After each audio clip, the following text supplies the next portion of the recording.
Hey everybody, how's it going? This is Table Talk. This is our first time doing this, so welcome. And I'm Pastor Chris. I'm Pastor Jeff here at Table Life Church, and I guess we're going to talk a little bit about what you had to say yesterday. Hopefully. I hope it was acceptable. So it was my first sermon here at Table Life, and very exciting Sunday. Lots of laughter and conversation, and lots of good food too. Yeah, we had a lot of good food yesterday. Really happy about that, especially the desserts. Yeah, the desserts were good. Yeah. Nice. So shout out to my mom for the chicken pasta salad. There was leftovers. Hit that last night. It was good. Yeah. Anyways. Yeah. Yeah. So Jeff's going to ask some questions. That's what basically we're going to do here, is just kind of have a little post-message discussion and conversation, which is why we have our coffee here. Well, I intentionally brought my Trevecca Nazarene mug. I was going to wear my NTS t-shirt because I would have a question for you. Okay, what's your question? Now, you didn't go to a Nazarene school, correct? No, I did not. I went to Wesley Theological Seminary with the United Methodist. Well, I just noticed that there was a little trip up where you forgot what came after Exodus, So I didn't know if they covered that stuff, and So I just wanted to ask that question. Yeah, so if you missed that in the message, I was like so excited in the message and for the Sunday and everything, and I totally drew a blank on the first 5 books of the Bible, and which is not encouraging from your lead pastor to realize.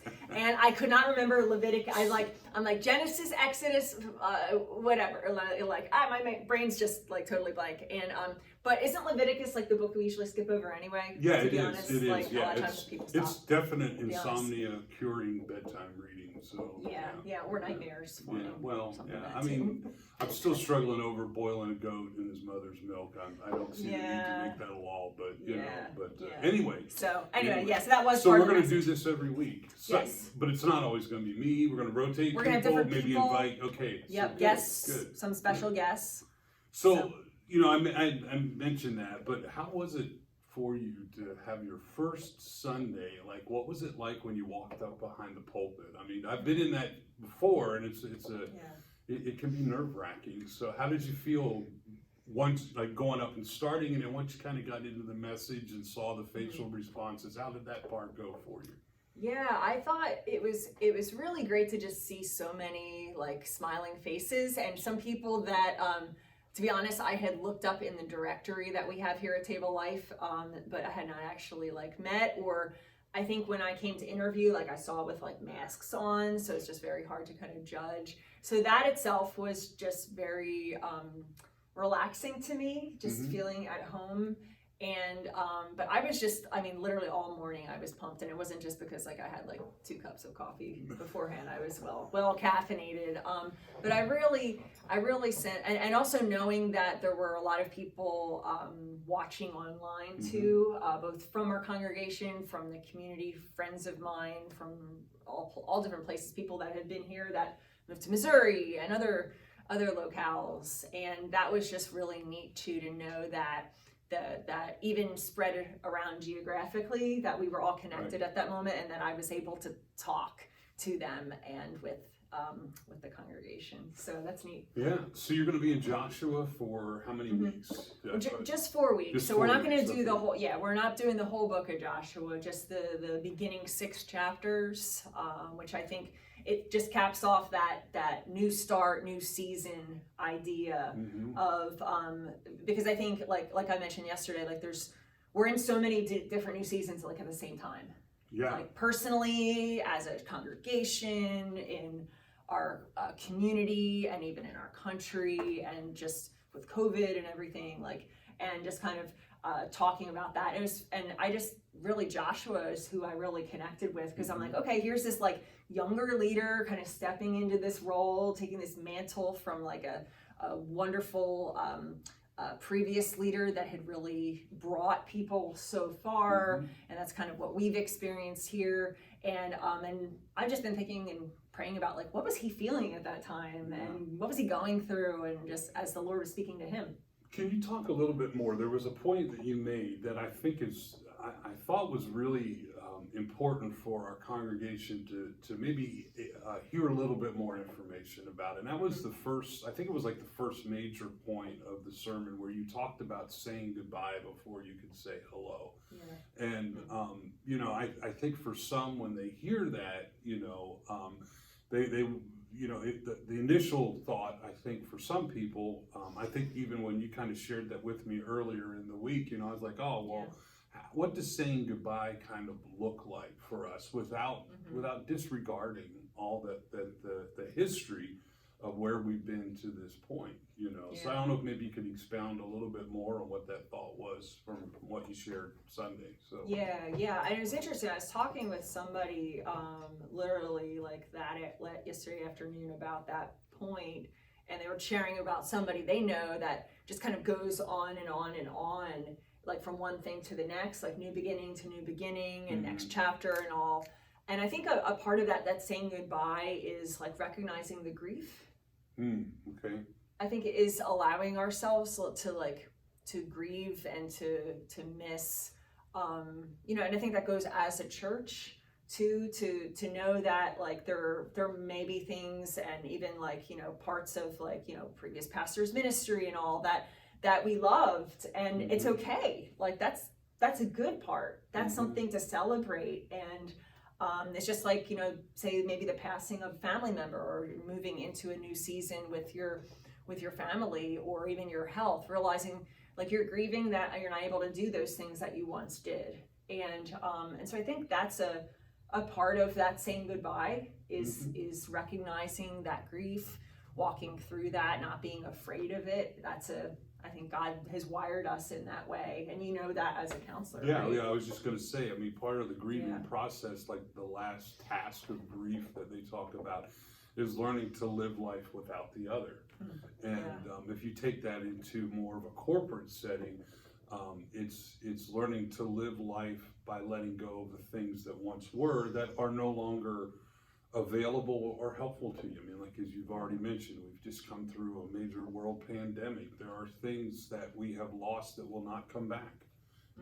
You know, things have changed. I've talked with a lot of people whose companies have decided to just let them stay at home and work, and the challenges of that. So I think we are in kind of a learning to let go kind of thing. So I thought that was a really good point, and I just thought maybe that, I know it resonated with me. I thought it was something that might resonate with others. We talk a little bit more about that. So. Yeah, and I think it's a healthy thing to also say goodbye to, as far as like recognizing that you can't just keep taking on more and more. Like you can't, you know, like I know, like moving to a new place, like there will be relationships I know from my old place and locations that I will continue and will pursue. But it would be super hard for me to connect with anybody new if I'm always connected to everybody from before. And I don't think that that's a good place, because that wouldn't fully allow me to immerse myself in the ministry and what God is doing here. And it doesn't mean like you totally cut people off. Like I'm not saying that, but there is a sense of like just really prayerfully just discerning, letting go of like trying to make things as they were before. And once again, that's okay to do, because just like when you're moving and you're like, you can't bring everything with you and get a new bedroom set and you know get more books, and like there kind of comes a purging point that you sort through what you need to take with you, and then you carry off and distribute to others what isn't going to be helpful. And I've learned that in my own life. Like you can't try to maintain everything, because eventually like it'll either kill you, or like you said, you'll miss out on the beginning. You'll waste the beginning. Well, and that was the next thing that I wanted to I thought would be a good thing to talk about, is not missing out on the beginning. I never heard anyone use that phrase before, so it really caught my attention, is that about not missing out on the beginning. And I'm wondering how, as members, as people who are part of this Table Life community, what things we could maybe, in your mind, that we could be doing to not miss out on the beginning. You know, one of the things that kind of caught, just before we came over to do this, I saw that the news article that all the restrictions for COVID have been lifted by Pennsylvania. No more masks, no more social distancing and stuff. So there is now like a new openness that comes on the heels of this that says, so how do we embrace this new beginning? And something, and I think there'll be opportunities we haven't had in a year and a half to do that. I'm kind of curious as to what maybe some of your thoughts have been on what that might look like for us. Yeah. Or in this stage of the start. So yeah, well, I think like my gut is like there is a form of celebration in that with that new beginning, and once again, if we just keep going from like chapter to chapter, season to season without that celebration, I know for some of us, like I love summer, like the first day of summer, even though I think it was like last week and it was like 70 degrees, which was perfect. Like there is a celebration that happens there. It's like, yay, now I'm officially wearing the flip-flops and going outside and doing fun things. And so I think not missing that opportunity to celebrate.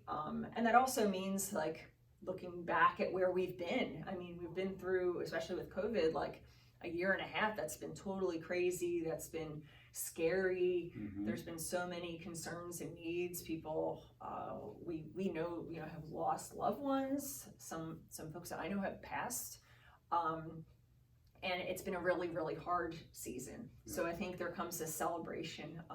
But at the same time, I think it's also recognizing that people are in different places too, and respecting that, because I think, not everybody is going to have those same reactions, and I think that's where we love one another as brothers and sisters, and saying, hey, yeah, even though like restrictions are lifted, some people might still want to wear masks, and that's totally great. Some people still might not feel comfortable worshiping in person. That's still okay, and it's kind of like respecting where people are and not forcing people to come along. And I think it's the same in the ministry here at Table Life too. Sure. I'm not here to force anybody to say, hey, we're going to go in a new direction, or we're going to try some of these new things and you have to be a part of it. No, and that's part of my first task, is to do a lot of listening and meeting people where they are, just discerning, what is God already doing that we can step into. And that's a gift with that new season, that new beginning. Yeah. So I guess one final thing that was on my mind, just because you picked Joshua as a particular story, there is a kind of loose strategy in Joshua as he begins to march through the promised land and begins to take. But yet, I use the term loose because he's always seeking God, and I think that's important for us.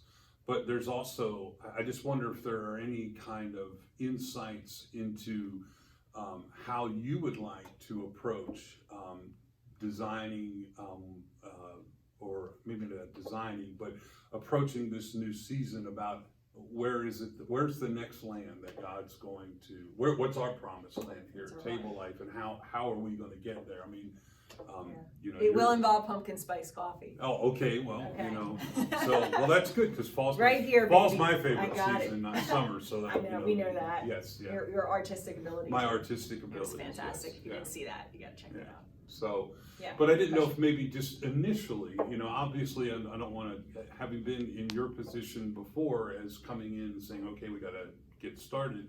You have a hope, but then you know that it gets adjusted. But I didn't know if there were just some kind of initial things that you were already thinking that maybe the text brought out for you that could kind of help us as a congregation begin to know, how do we get behind you and start doing these things. So yeah. Well, I think a big thing is like, which I think Joshua did in that first chapter, was to assess where we are and who we have. Okay. Which is why he spoke directly to the people, first to the officers, to the leaders, and then to the people behind and the lines, and and they were all like, we're with you, we're in this, we're continuing this, we got your back.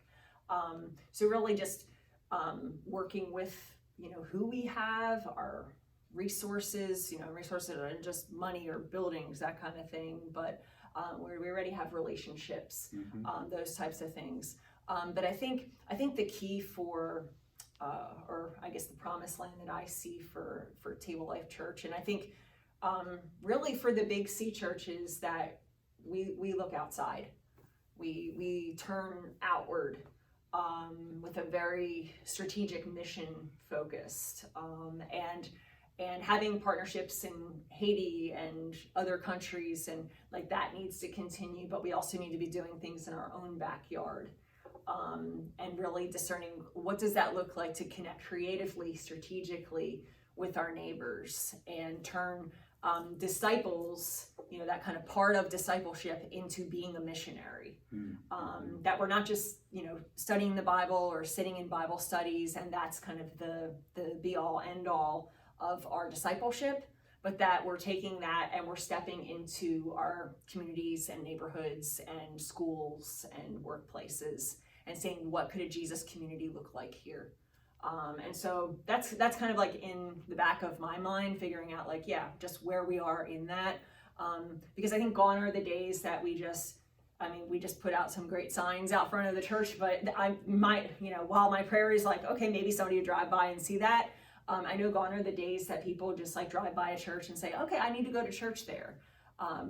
That's just not happening anymore. People have so many other things to do on Sunday. It doesn't mean that they're not spiritual. They say they're spiritual but not religious. So just like Paul, when he traveled to many different places, he spent time listening, meeting people in Athens. The people are worshiping all these other gods, if you will, and we need to do likewise. Yeah.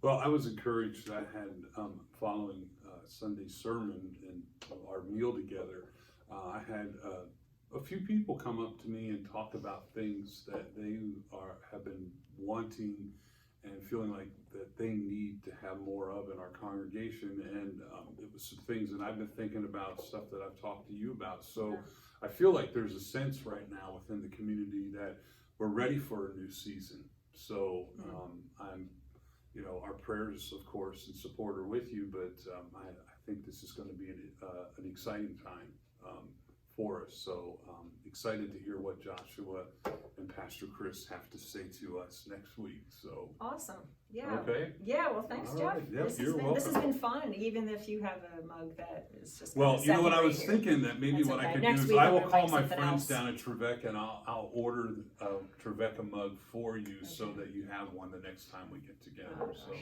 Well, and it'll help me remember. I might most of the even see if Bible. I have them engrave, Pastor Chris on it or something, just so Nice. you know which one's yours, so Nice. they don't Oh, get mixed no. up. So. Very All right. deeply. Okay, thanks guys. Thanks for joining us. And next week, we're going to do the same thing and Yeah. have another guest and just conversations. So thanks for joining us and have a great week. Yep. Bye.